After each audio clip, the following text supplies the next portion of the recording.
Hey, it's Aaron, And this is Kristin. and this is the Drive Mode Show. Hey, and before we start, we should tell people don't forget to subscribe. Yes, hit the button down there, so wherever it is, one of those sides of the screen. Big and red, click that.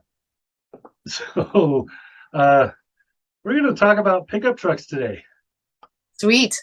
We Yeah, love trucks in Texas. and there's a lot of them here in Wyoming. Uh, Specifically, what we're going to talk about is we're going to talk about the Silverado from Chevy, which comes in two different packages that are similar but not the same. We've talked about the ZR2 before. Um, Kristin had it, and we talked about it, and she gave her impressions of it and what she thought. And since then, I have also had it, but I've also had the Trailboss, which is the off-road package that is slightly below the ZR2, and it comes on two different, as an option for two different trim levels of the Silverado. So they're very interesting because they are very similar, but they're not the same. There's a lot of differences in, uh, well, basic capability. So let's talk about that. Let's talk about that.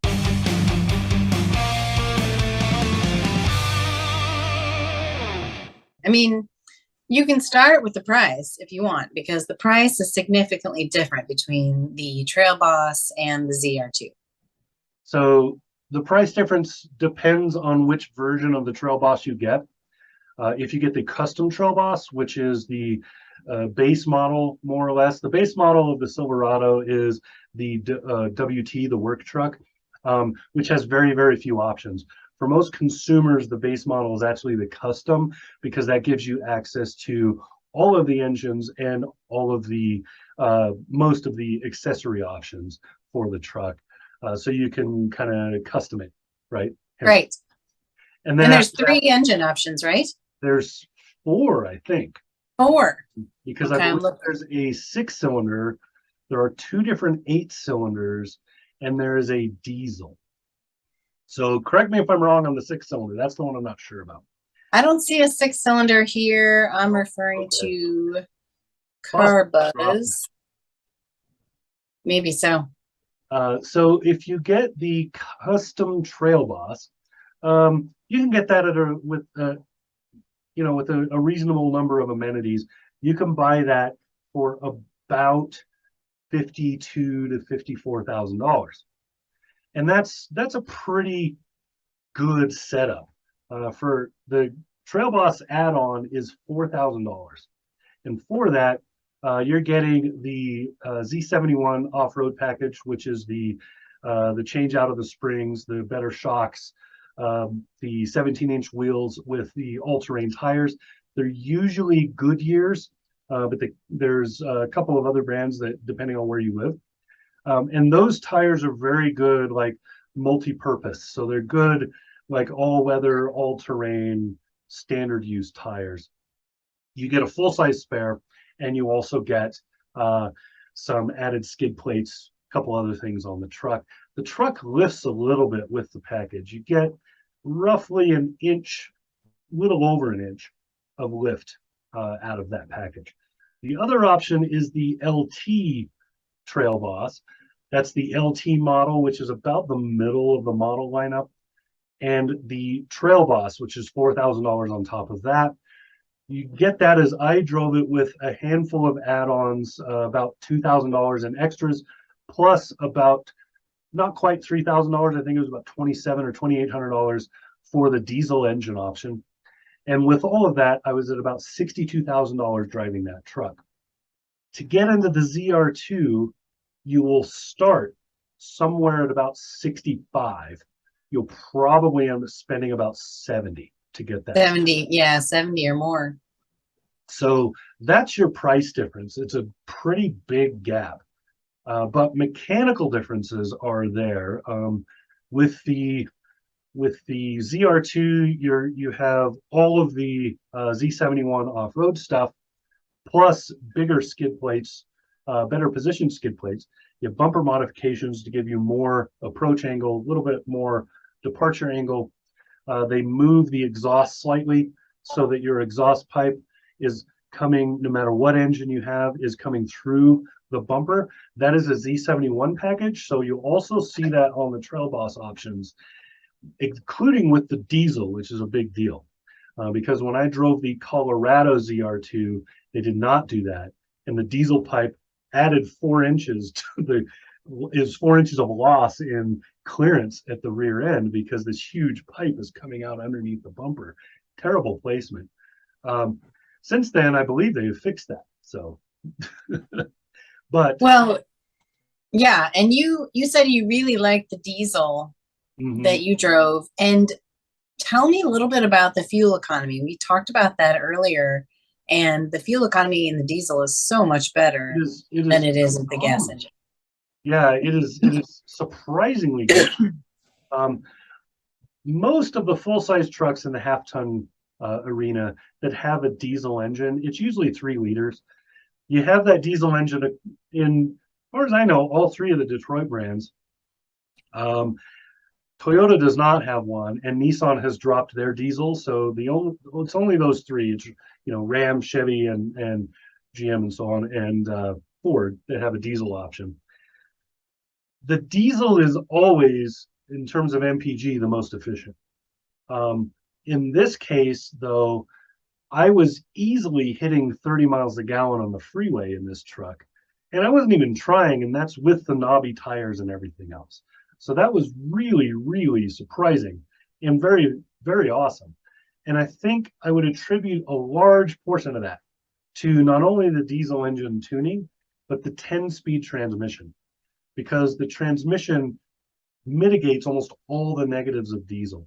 Turbo lag goes away, all the other things, because the transmission has been geared appropriately so that you feel like you're driving a car. It feels like a gasoline engine most of the time, because the gearing is maximizing what the power that's coming out of that engine at any given time. And the high gears have such great ratios that when you're just gliding down the highway, you're getting nothing but MPGs out of it. So it's really, really well done. Plus, you get that cool hood cap thing with Duramax on the sides. Right. And then the truck that I had, it was a red truck with that black cap. And then you had the black side mirror caps and the black bumpers. So good looking. Yeah, the look and the styling are great. I mean, Chevy trucks have been around forever, right? So they clearly know how to make work trucks, and they know how to make trucks that last, so these are not set up to be fancy or, luxury in any way. These are made to do the job. And did you feel like the Trailboss versus the ZR2, did they do the job they were intended to do very differently? Not really. In terms of everyday driving, so the ZR2, for reference, only comes with the large gasoline engine. It's a 6.2, is that right? Yes. That's right. The big V8. And that's the only way you can get the ZR2. And that is a great engine. It's a nice, powerful, long curve, meaning it delivers its power in a long, predictable curve. So you know where you are on that curve and what to expect going forward with your power delivery. So it's beautiful for that, which off-road is a great thing. You really want to know. It's my chief complaint against the turbocharged engines that are often now appearing in off-road vehicles, because the turbo many times is not it's not calibrated very well in terms of power delivery, like when it kicks in.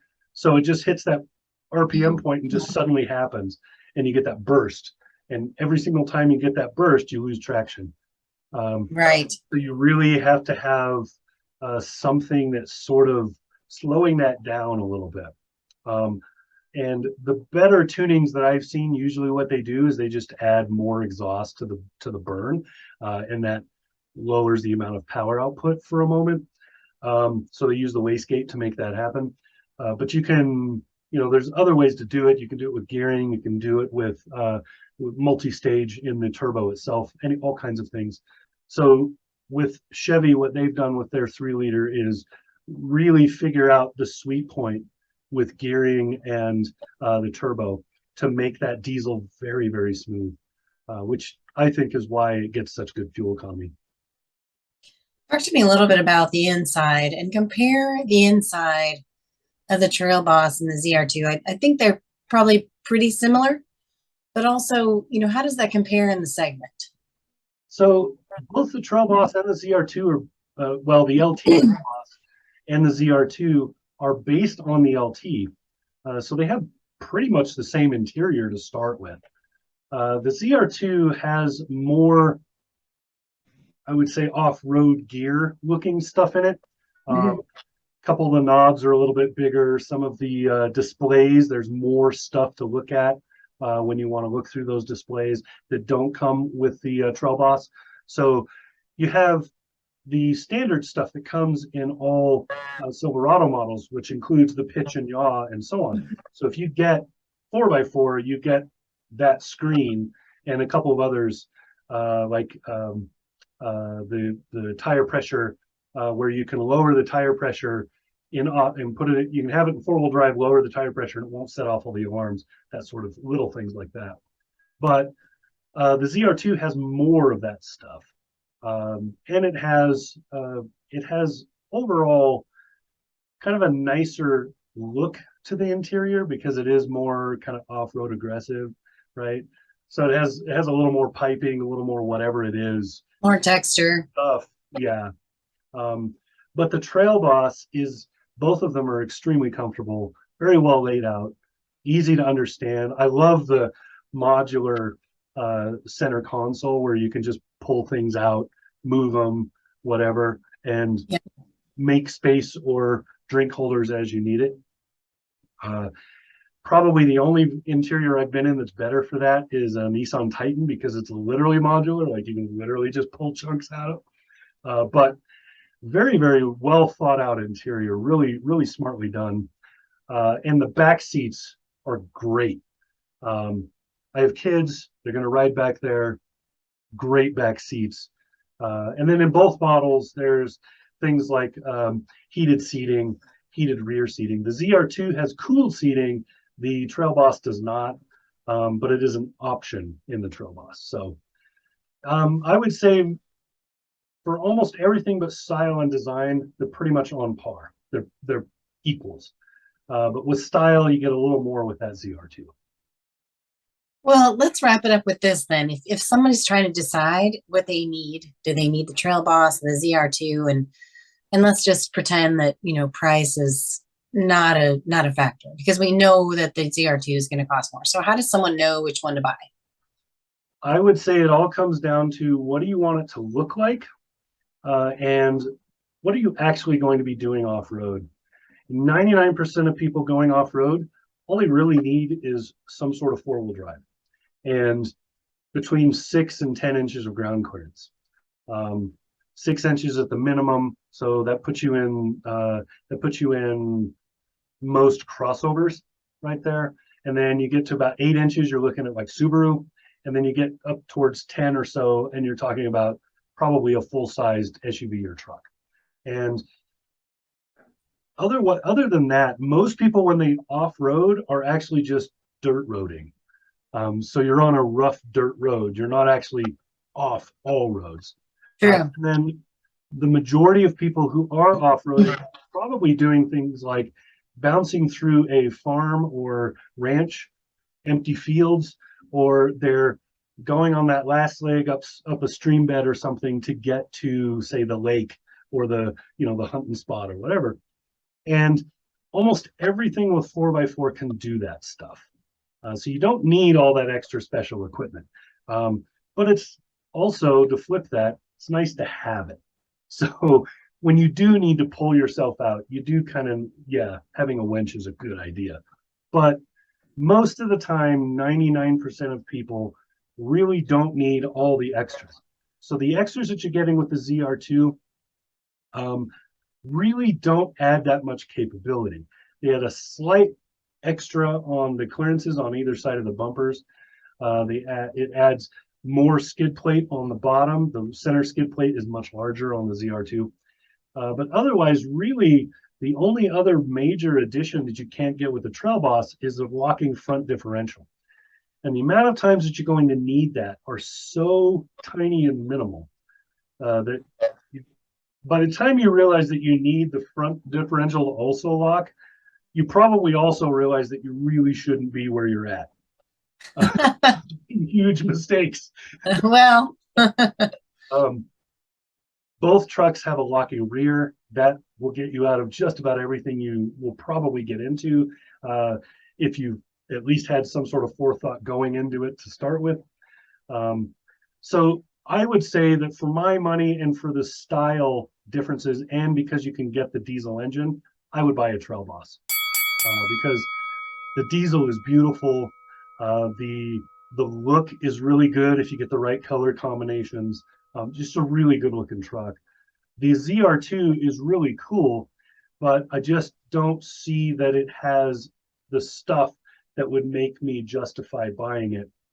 And I like the options for the Trailboss better. there you have it, Aaron. Good job today. Thank That you. probably helps people. I mean, that probably is going to help people who are trying to decide which one they want. So I hope so. It's worth looking at everything on the lot. That's always the case because sometimes you walk onto the lot and you think, oh, I want this. And then you realize what you really wanted was that. That happens all the time. But yeah, for my money, if I was buying, I would buy the LT Trailboss or custom Trailboss rather than buy the ZR2. there you have it. This is Drive Mode, and this is Kristin Shaw. And this was Aaron. Make sure See you you soon. subscribe and all that because we're,